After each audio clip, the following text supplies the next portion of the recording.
Welcome back, folks, to the Get a Grip on Life podcast. On today's show, I have Andy Seitz of the Flat River Band.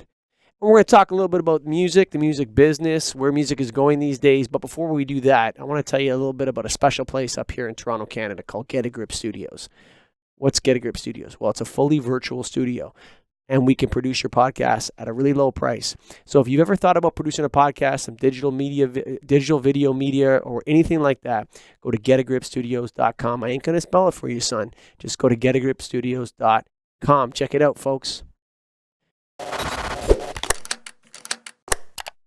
Yo, Andy, what's up, man? Hey, buddy. Thanks so much for having me today. No, it's my pleasure, man. So tell me a little bit about how the Flat River Band came together. Now, I know you're a trio and I know you're brothers, but let's go a little deeper. All right, we're going to go deep. So it all started back years ago. We grew up in a family bluegrass gospel band. So when I say a family bluegrass gospel band, I mean grandma played the upright bass, grandpa played the dobro, mama sang, daddy played guitar, my brother played banjo, my other brother played mandolin. It's just a full-on bluegrass, legit bluegrass gospel So family. hallelujah, brother. Yeah. Absolutely, Okay. absolutely. So anyway, it started years ago when my grandfather he took my two brothers to get lessons from actually a blind instructor, which was so cool, which was Sure. really awesome. He took them. I was a little younger than they were, so I didn't start out as early as they did. But they started out. My brother learned banjo. My other brother learned Denny Joe. He learned to play mandolin. My grandfather started taking us boys to bluegrass festivals.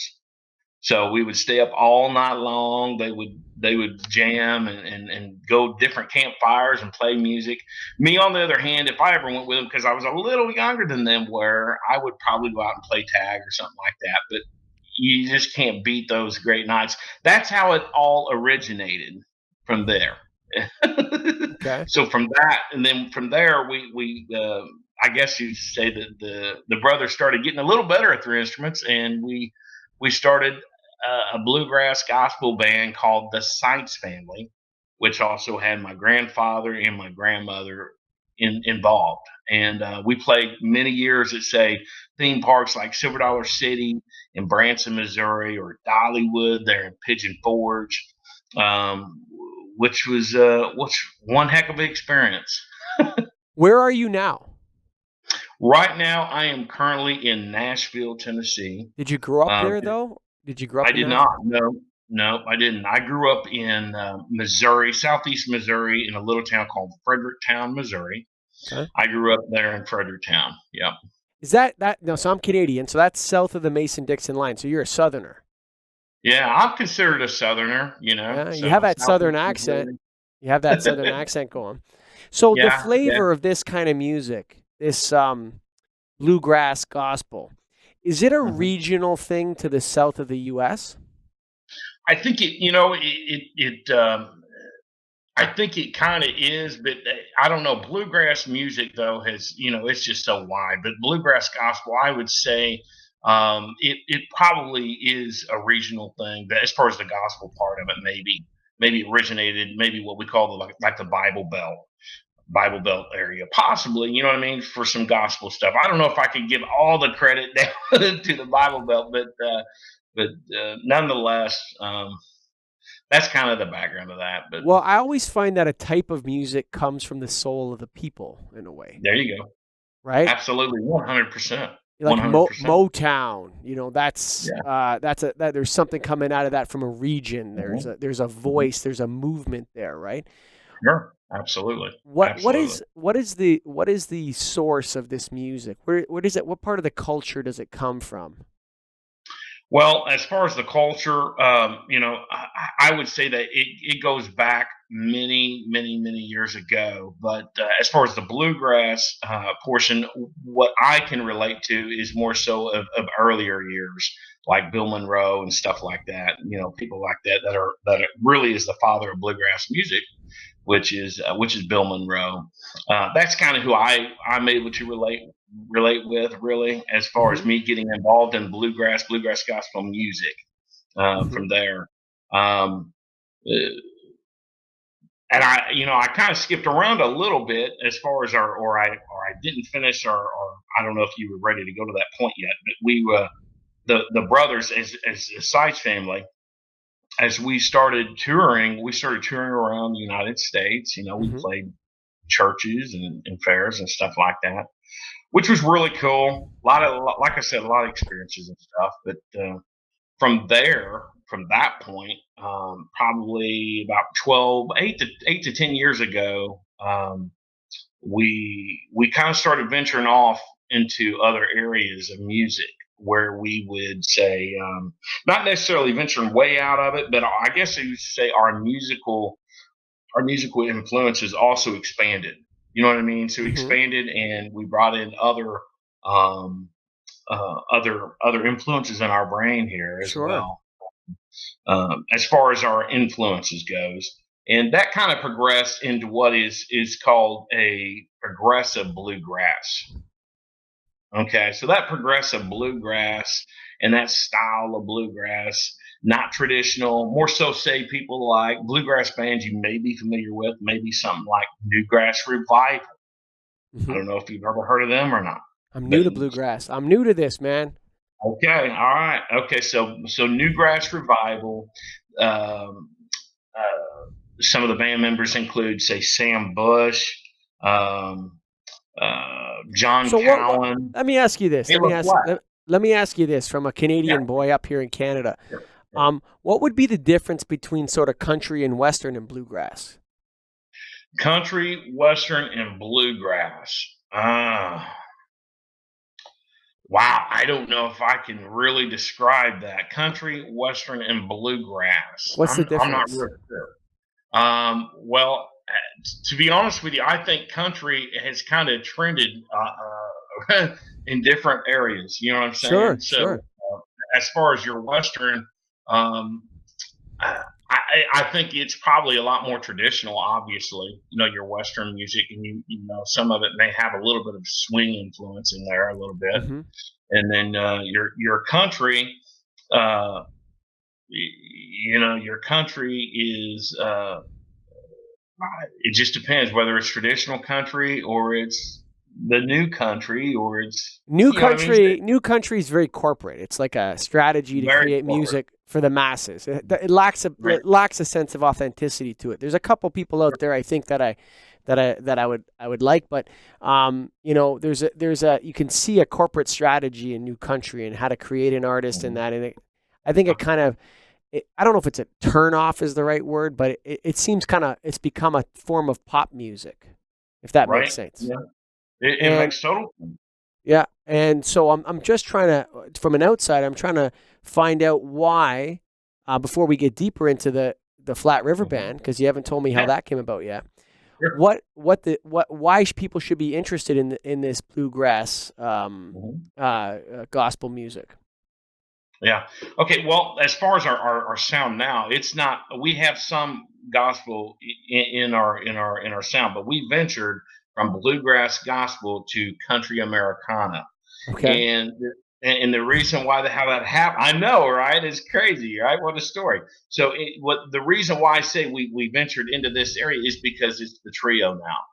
Mm. So finishing the Sides family off, we went from the Sides family as little kids, and Hmm. then the three brothers. We ventured into other areas as we got other Sure. influences as well. Like I said, so we ventured into we're now feel like we progressed our sound into what we are today, which is country Americana. And Okay. and I say that because our sound is it's completely different than what it was with the Sides family. It's nothing bad or I'm not saying nothing bad about it. I'm just saying as we get older and as things happen, the three brothers, because of our influences, also, does that make sense? Yeah, for So as sure. we even Musicians growing with develop our music. music Yeah, is a journey, man.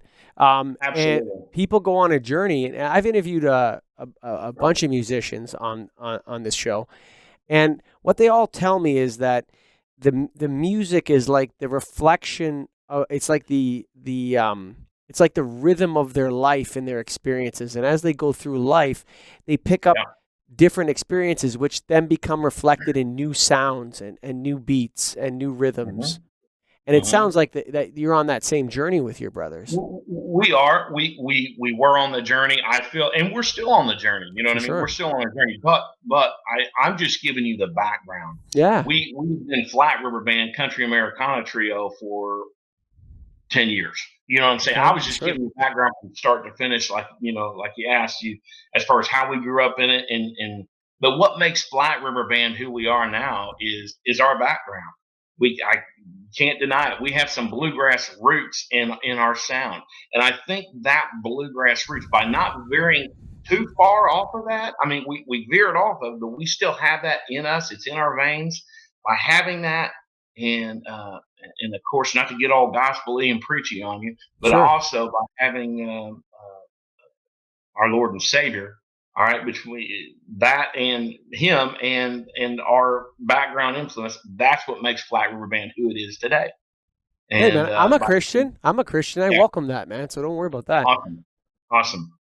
That is great. That is good to know. But and he is he is the reason we are today. And God makes our sound of who we are today. We are complete in Him. I'll just say that. So from the Sites family to Flat River Band now is what makes up our sound. We didn't veer off too far. You know what I'm saying? We Yeah, didn't want to sure. veer off. It's in our veins. You can't deny it. Now, don't get me wrong. You can't probably play, say, a Flat and Scruggs or some traditional bluegrass song right now in mainstream and it go over like awesome. You know what I'm saying? Yeah, You yeah. can't in that, but it's in our veins. We love bluegrass music.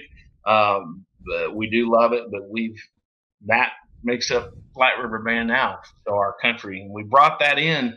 We brought that into our mainstream, what we feel is more mainstream. You know what I'm saying? Sure. It's interesting. Music is to me is about two things. It's either worshiping God or hmm it's about love. Right. And most good music, whether how far back you go, either one of those two themes. And the further back you go, the more it is about God, or it's about the hmm struggle of, or also there's like the struggle of life in there too, like the struggle, which is kind of like a spiritual theme as well. So there's like a spiritual side of music or worship side of music where, people are expressing their wonder at the universe, or they're exercising feelings of affection or feelings of loss through music in a Sure. way. And I always like to explore that a little bit with musicians. What is the source of your inspiration? So when you're writing a song, Andy, Yeah. or your brothers, or you're sitting around, and you're thinking, we need to put out a new album, or we're gonna create a new song. What's the process that goes into that? Well, the process to go into that, sometimes, our honestly, the main writer, probably my brothers write more of our stuff. I do a lot of co-writing with them. I've wrote, a few songs, but I do more co-writes. But the brothers write a majority of our songs. But I will say, as our co-writes go, sometimes somebody brings an idea to the table. But a lot of times we find out that the idea comes from and I know the idea comes from a higher power. It just clicks like this. It's unexplainable. It's like you got to write the idea down as fast as you can because you'll forget it. Sure. So, and it all starts with an idea, a good one or a bad one. You know what I'm Hmm. saying? And that's how Sure. we do a co stuff. Um, but as far as our music goes, you mentioned something about love and as far as the background, what we've learned over the years, it's intention. What is our intent? We always question ourselves. We have before in the past is what is somebody's intentions? Is there an ulterior motive? There can't be no ulterior motives. It's our intent of our heart. And one thing we've learned as Christian guys is we've learned that hey, It's not just our actions which help, okay, but it's our intent. And God looks at the heart, and it's our intention of our heart and what we set out to do. And that only God knows your intentions, man. that's exactly right. That's exactly completely right. So that's why we question ourselves. You know what I'm saying? With Sure. God, is if what is our intent? It's our intent, our intentions of our heart, and only God knows the heart. So if we have ill will intentions or hold bitterness in our heart towards somebody, we're prime believers that it affects you. You know what I'm Oh, saying? for It affects sure you it often. does. Yeah. For sure it does. So That's what the story of Cain and Abel is about. no, absolutely, one You know, hundred percent. what's interesting about the word intentions. So you said intention or intentions. Um, I always there's another song. I think it starts off with "It's hard to rely on your good intentions," but it's interesting because I often when I'm conversing with people, and let's say somebody injures you in some way, Andy, Yeah. and you're bringing it up as a point in a conflict resolution scenario, okay? Mhm. And they say to you, "Well, that wasn't my intention," okay? Mhm. I'm immediately suspicious of that, and I'll tell you why. And I'm not saying that, I'll tell you why, because I've never been hurt by someone or injured by someone and have them say to me, "That was my intention," Yeah. right? Right. It's Right. always not their intention, right? And Uh so huh. the word intention is so often used to disguise Mhm. malevolence. You know what I'm Sure. saying? 100%. And the way you spoke about it, it's like, no, no, no, we're looking into our own intentions with God and we're trying to reflect that through our music. Is that correct? Do I have Yeah. that correct? That is 100% correct. Huh. Absolutely. That's wonderful, man. Absolutely. That's 100% correct, and that is true. And I'm not just just saying this just as a tidbit line or anything like that. But the three of us literally have had many hours. Well, you can only imagine. We're brothers, you know what I mean. So we're able to discuss some stuff that maybe perhaps some people wouldn't be able to in a band. But anyway, we've discussed many hours. And of course, this is just growing spiritually as well as guys, but many hours as far as our intentions are and stuff like that, and how important it is. Because what we've found out and what we've learned is it's not just about a cool beat. Don't get me wrong, music is great with a great beat, a great signature guitar riff. It's awesome, it's cool. However, it's more than that. It's Mm. about what we feel, it's about your intentions of that song. We want to encourage people to keep pressing on. We want to encourage people to let them know, hey, there's hope for another day. You know what I'm saying? Yeah, for sure. Um, there's hope for another day. And not only that, we hope our songs reflect more so of a painting, something with substance versus just a cool beat and a cool little, I don't know, tidbit, you know? I totally get it. And so you're trying to say something with your music. You're trying to send a message with your music.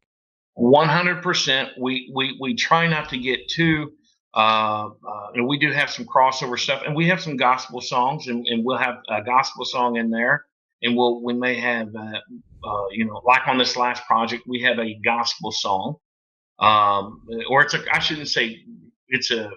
I mean, it is a gospel song, and then we have a bluegrass song on there. We try to let the lyrics speak for themselves versus ourselves and our emotions as far as uh, get in front of it. If that makes sense. A lot we want to just tell a story with the music and let it speak to the person how it's supposed to speak to them.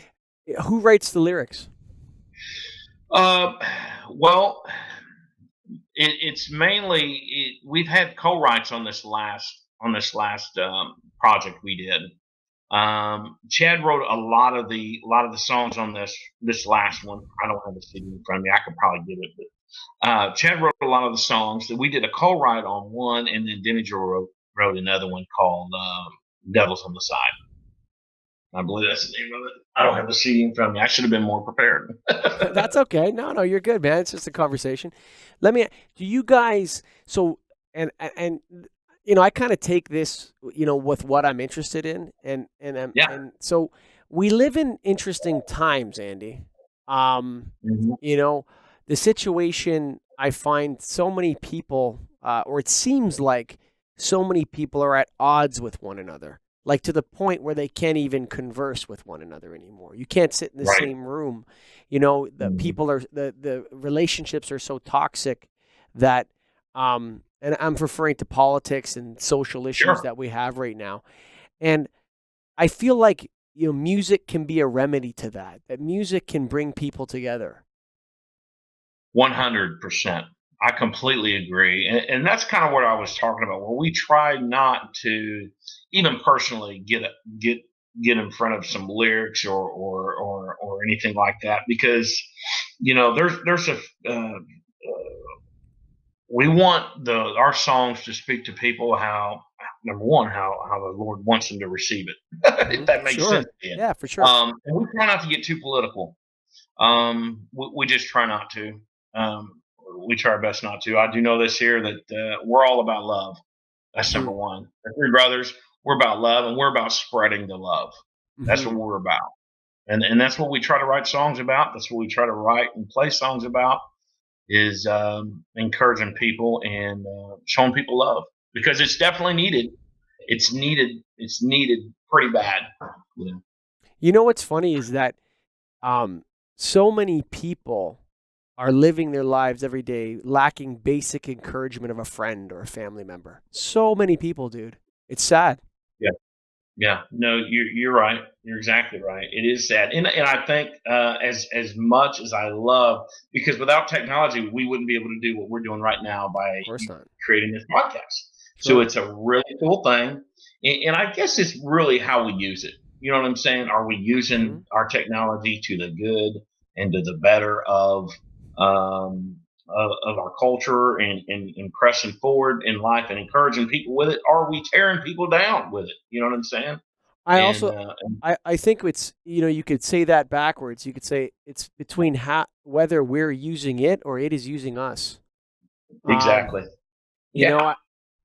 I think that's an important way to look at social media. I think, um, in some senses, a lot of people are being used by social media and captured by social media to be pushed to extreme parts of their personality, bitterness, darkness, anger, at Mhm. something that really doesn't exist. This is why I love the podcast medium, Sure. because I'll sit down with somebody that supposedly completely disagrees with everything I say.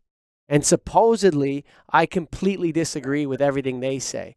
But once we Yeah. sit down with one another and we share the same air, the same space, the same, photons or whatever it is, Mhm. a lot of anger and misunderstanding starts to evaporate as we see one another's facial expressions, as we come to find common ground with one another. Like, oh, I like this. And music is such a great place for that because, oh, I like this song, or I like that song, or whatever. And I've always found that one of the great pleasures in life, food is one of them, but music is another one. And I found that when you open your hearts to new people, one of the things Right. they'll share with you is music, the music that Mhm. they like, or they'll play music for you.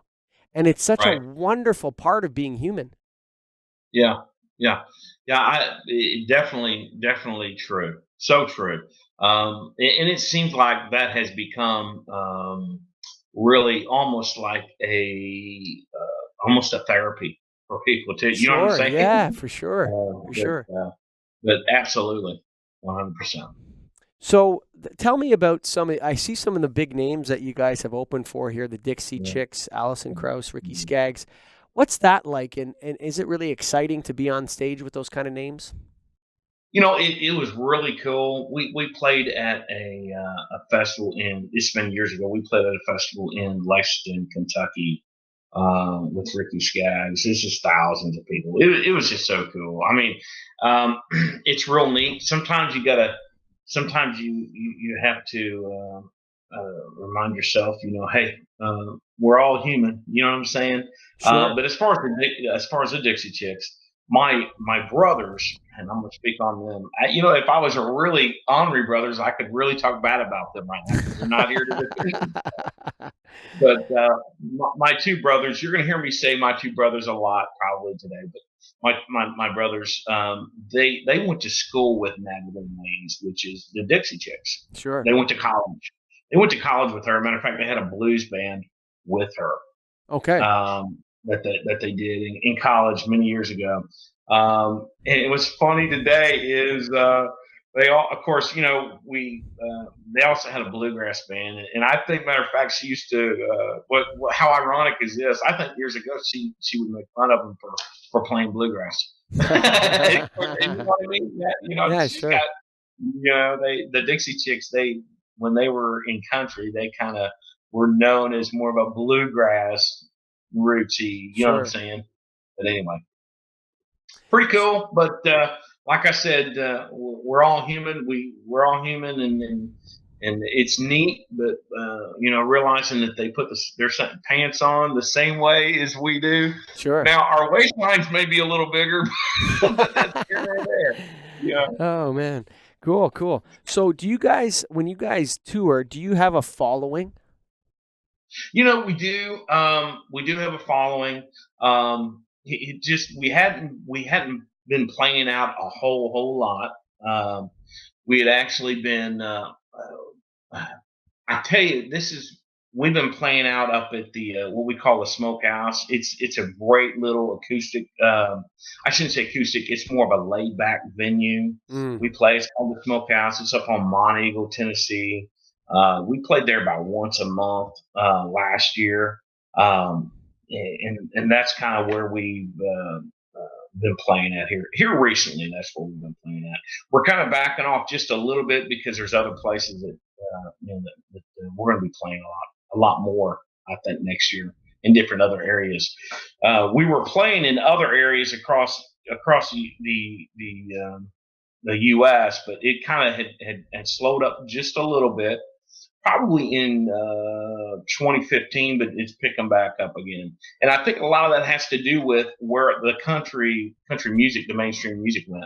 Just, you know what I'm saying? sure. Yeah. So mainstream music ventured off from a traditional sense, or I shouldn't traditional sense to kind of what they call bro country, I should say. Bro country. I, I'm just going off what others tell me. I'm not knocking it or anything like that. It's just it's gone from I it don't know went what I from don't know what bro country is. well, it's just more main. I shouldn't even say mainstream. It's just a little bit more poppy. Pop music. Sure. Yeah, yeah. Country's gone Yeah, pop a little bit. I agree with you on that. yeah, Totally. yeah, Um when you so this is not your so you're not a full-time musician. You have a day job that you work? yeah. Uh And huh. I do. I do work. Yeah, I do work still. Absolutely. and how about are you married? I am. I am married. I'm married. I've got two little girls, and I'm blessed beyond measure. So what's it like on the road though? Do you bring your family with you or do they stay home? Typically, typically not. Typically not. We don't bring the families on the road. Typically, usually what we'll end up doing is the guys will either get in the van, or we'll get in the van. We'll load up in the van and head out. Or that's usually how it works. You We drive just it. load up in the van and head out and drive it. That's funny. How many it's just the three of you in the band or do you have any other non-brothers playing with No, you? no, we have of course I play bass, electric bass. Mhm. My brother plays the acoustic guitar. My other brother plays electric guitar, mandolin, and then we bring out a drummer, and sometimes we'll bring out a utility guy that plays another electric or steel guitar and dobro and stuff. Cool. And do you guys, when you guys are going out on the road, do you project your tour on your website and fans get excited and all that sort of stuff? Well, we try what we try to do that, and we hope that they get excited. We try to interact with people as much as we possibly can, even on Facebook. What it has become, like I said about the we were talking about the digital stuff, which has been great, and it just depends on how we use it. So it's been helpful. Music has become, which is good, but it has become like what we say as far as a marketing sense. Music has become like water. So I guess it just depends on what flavor it is. Meaning this, music is free. Okay. You know what I'm saying? Music has become free as a marketing standpoint, and it's fine. But it has never been wider. And as far as putting your music out there, there's so many people that play music, and and it has really leveled the playing field for independent artists. You know what I'm Mm, saying? okay. In leveling the playing field with, say, your major labels and stuff like that. Is it good for the music industry? Well, I don't know as far as I guess it just depends on what part of the industry you're referring to. You know what I'm saying? If you're referring to, say, the mainstream music industry, I'm I don't know saying the how good. musicians and the people who consume music. That's who I'm Probably, referring to. probably is probably Yeah. for them. Yeah, for the musicians and your independent artists and your people that listen to music, the consumer is good for them because it's introducing them to more of a more music. You know what I'm saying? Hmm. More different styles of music. Years for years, the I guess mainstream has really kind of controlled what was out there. So it's definitely opened the door to a lot of different people. And nothing against mainstream or independence or anything. It's just that's kind of where it's at.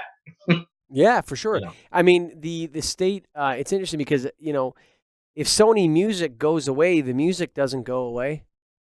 right? You It's know what I'm true. saying? The music will still be Absolutely. there. Um, Tell me a little. I found this when I was reading your bio. I found this really interesting because the way it's written is like that. Someone, and I'm Canadian, should know Okay. this. It's okay. Yeah. The Aaron Medeiros, okay, who Yeah. owns this 1934 Gibson RB3. Now, obviously, that's a thing that people are interested in, right? Yeah. Yeah. Yeah. Like, Yeah. like if you're a banjo guy, you want to see that You're 19. gonna. You're gonna want to see that 1934 Gibson RB3. Like that's an attraction, right? I see where you're going with this. I got you. Yeah. Yeah. So, like, is that like part of the attraction? Are people like interested in seeing you guys, wail on that Gibson RB3 from 1934? Well, that was obviously placed in there for people, say, who either follow bluegrass music or they know who Aaron Medeiros is. Sure.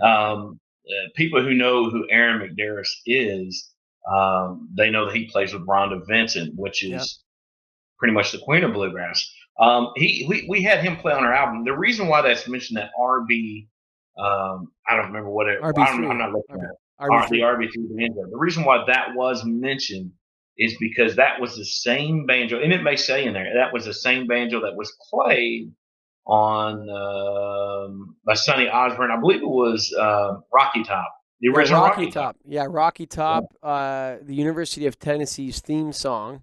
And so yeah, these are known people in the bluegrass yeah. history of bluegrass. Yeah. Why would that particular piece of musical instrument be so important to the fans of bluegrass? Most people, you know what, with bluegrass, what I found out growing up in bluegrass music, and they have and they bluegrass is really a substance style music. And again, this isn't nothing negative on other genres, but it's really substantive. So Hmm. there's a storyline there, and so when there's stories, people are more. It's just people are really interested in the storyline and the background of stuff, and there's a sense uh, of respect for some of these people that brought this music to the forefront. You know what I'm saying? So Mm, that's why they yeah. have me listening. So that's where I think that this is a uniquely American cultural phenomenon that we're looking at here. There's something to it that the roots of it are very very deep in certain regions of Mhm. the United States that people Sure. will that you're looking at the artistic expression of a people in a Hmm. sense in Hmm. a certain Hmm. region or area of the US that Yeah. is being expressed in music. Um, uh, tell me a little bit about. the where is it here? I'm just looking at my notes here. Sorry about that. The album is In Another World. It's actually called this. It's called Every Dog Has Its Day. Okay, sorry That, about that. but that particular song you're referring to is called In Another World. That's a song on the album. Okay, yeah. Yeah, that's the song on the album. Are you referring to the song or just the album itself? Oh, here we go. Oh, there it is. Yeah. Okay. I got you. Yeah, that song there was written by John. It was co-written by us and John Scott Sherrill. Okay. I don't know if you're familiar with any of his writings or not, but he wrote Church on a Cumberland Road. Do you remember that with Shannon Doe? Do you remember that song? I don't, man. I don't. I told you, I'm out of this group. I'm totally from another universe. Okay, all right. So now that we're talking country now, just so you know. Yeah. So we're talking Church on the Cumberland Road. How about Some Fools Never Learn? I see that one there too. Yeah, I listened to that one for a little bit beforehand, before I came on YouTube. And I listened to that one before I came on to interview you. Or this song here you were talking about. I'm sorry, which song are you talking about? No, I listened to the John Scott Sherrill song "Some Fools Never Learn" just to get a feel for the music that we're talking about. Yeah. Where does that album "Every Dog Has Its Day"? How did that come about? How old is it? Okay, that is a brand new one. That is our latest, and we're just stoked about it. I mean, we're really, really excited about it.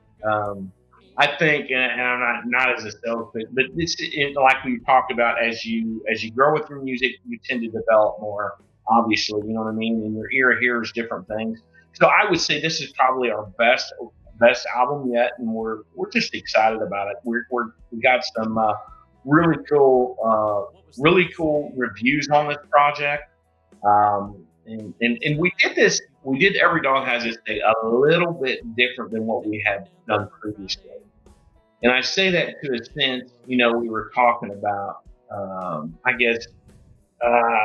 really early we were talking about substance, and we were talking about the intent and stuff like that. And really, that's our focus on this project was making sure that our intentions too were in line. What was your intent? Yeah, what was your intent? Well, not to say that none of the other ones wasn't, because they were, but our intentions on this one here was to, again, same as the other ones, to encourage people to keep pressing forward, and our intentions. That's our intentions on that last one, and that's just like Every Dog Has Its Day. I may stub my toe. You may hit your finger with a hammer, and just knowing that He's in control, the good Lord's in control, to keep pressing forward. And matter of fact, I started my day off today speaking to my 8-year-old. She's a little girl, and we were talking. And we were talking just about, believe it or not, and yes, I do get in-depth conversations with my 8-year-old. She's probably thinking, "Oh, Dad, what are you talking about?" Sure. I finally found somebody I can relate to. It's my 8-year-old. No, but anyway. So we were talking about earlier this morning, we were talking about a smile on our face and our intentions and what we set out to do in life. This one here, the three of us, we just wanted to make sure, just like we have on the previous ones. I say this one's different than the ones before. It's just because we recorded it different, if that makes sense. And then our intentions, we wanted to make sure that it was obviously in line like the ones before. But this one, the reason why this is different, because we recorded it a little differently than what we did the previous ones. Previously, what we would do is we would take, say, a lead vocal, run it through, and then I would come through, run my vocal through. The other brother would come through, run his vocal. On this time here, what we did is we did it all at one time, not around one mic. Just so you know, all different times we may have done one mic, like your ad libs and stuff. Sure. But on this particular time here, this particular album here, what we did is we sung the songs all at once. So if we had an issue and there was a line we would come back through and try to sing it again. Because the reason why we did that is we tried to capture that live approach That's what I was that's gonna so say. difficult Yeah, I was to gonna say. caption, and it's so difficult to caption that uh, in other ways. Like you said earlier, if not, it may come across so mainstream. You Sure. know what I'm saying? And Yeah, overproduced. it can We don't sound want that. You know? overproduced. Music can sound overproduced, actually. It can. Right. Um, you know, Absolutely. I think that some of my favorite music that I listen to now, you can tell that they sat down in front of with their instruments, and maybe they did 3 or 4, 10, 20, 100 takes, but when they Hmm. sung the song, they sung the song. Right. You know what I'm saying? I think there's something to Yeah. that Yeah. is lacking when you're producing it after in a studio and mixing it together and trying to get it right. I think it loses an element of authenticity in that sense. So you produce this album as if it were a live show. 100%, and you hit the nail right on the head. You do lose. You tend to lose some. I think you do lose some authenticity of that, and I believe that's why some of these people that are posting some of their songs online that moves people is people love that authenticity. Not only that, Hmm. because they can relate to it. Sure. You know what I'm saying? And they know too, and there isn't no facade out there. Hmm. You know what I mean? They know, hey, he puts his pants on the same way I put mine on, and they are able to relate to it. And they're Sure. able to relate to that person singing the song, and there's a sense of authenticity, and they're meaning what they sing. It's not a song given to them by this person saying, make this sound good. Again, not bashing anybody in particular. You know what I'm saying? But I'm just saying we're speaking of authenticity and speaking about I think that authenticity too, you'll find that word intention maybe in there somewhere as well Sure. with that. You know what I'm saying? Yeah. You know what's interesting to me is that a lot of independent artists speak to that same I don't know what the word it is. If it's an idea or a concept that you're talking about, they speak to it. They maybe speak to it from a different direction, or they use different words. You use intention and authenticity, and coming. Some people would say it's coming from their hearts, or it's from their soul, Mhm. or all these types of things. Right, Why is it that pop music is so popular then? If it's right. so, Yeah, I don't know what that is. Why is it so popular? yeah. Yeah, I'm definitely not saying that pop music doesn't, there isn't some that doesn't have heart or doesn't have soul. I'm definitely not saying that at all. Matter of fact, when I say, I think what happens I'm is, saying that. are you? Well, what Yeah. all I'm yeah, I'm not saying that every song's like that. I'm not saying that. I'm just Not, saying, not not every independent song is from authentic place or from their heart, and not every pop song is inauthentic. Yeah, I agree with you, yeah, but yeah. I think I believe it's a good. I believe there's a good beat on it. If that makes sense. There's a good beat on it, and honestly, there's a good. And I say that. That's why I say we when we make music, we try not just to make a good. Don't get me wrong, a good beat's great. A good sure. melody, a great hook line, a great signature lick. What we call a Guitar signature riff, lick. yeah, guitar Yeah, riff. guitar riff, whatever. That's awesome. When all you get all them two to get all them together, that makes a really cool song. But a lot of times, what we have nowadays in our mainstream is we have a cool guitar riff and a cool beat. You know what I'm saying? And Hmm. that authenticity and that intention, just I don't know. It just seems either one or two things. Either it's not authentic or it's so oversold and so overproduced. You know what I'm saying? Which makes that kind of a not real inviting, you know. Yeah. Is your intention to become a full-time musician? Is that what you want to have happen? Yeah, that would be great. That would be fantastic. Maybe it That would would, be maybe it great. wouldn't. No, well, Maybe I it would be think a really so. hard life on the road Maybe. Well, I 40 do weeks a know this year. year that we played. Like I said, we as far as a full time, we haven't done it as Flat River Band. We haven't done it as full time. Now with Sites Family, we've done 13 bluegrass gospel albums. You know what I'm saying? It's like years Sure. ago, and we've had the buses, we've had the tour buses, we've wrecked tour buses, we've done all that. We have done all that. But you're probably right. Do you or do you not? I don't know. I think really the three of us probably we would love to just go on the road. You know what I'm saying? Sure. Um, and I think a lot of that comes from too what we talked about earlier, as far as our desire. Our desires is to encourage people to keep pressing forward. And I hope somebody's listening today. You know what I'm Sure. saying? That will listen today. That I hope I'm encouraging to them, or you are, whatever. That's our intention in this Well, life. Andy Sites, you've encouraged me today to keep pressing forward. Well, good, awesome, awesome. I'm glad. Where can people find your music if they want to get a taste? Absolutely. You can go to flatriverband.com. You can go to you can just type in Flat River Band on your YouTube. You're going to be able to hear our music there. We've Sure. got a video too that's up there. That's our official music video for Every Dog Has Its Day, which was so cool because it premiered in Billboard, which was awesome. Wow. Yeah. Yeah, we were so blessed and honored for that. The music, the our audio version premiered in Billboard magazine, and then the video premiered. Well, you may want to talk about that later, but the video premiered in Cowboys and Indians magazine. But anyway, the you can find us at flatriverband.com, Flat River Music as far as on Facebook. We try to go to all Flat River Band on Facebook. We try to, and Flat River Music, I believe, on Instagram. We try to do all the social medias, and you know what? We Yeah. ourselves try to keep up with that.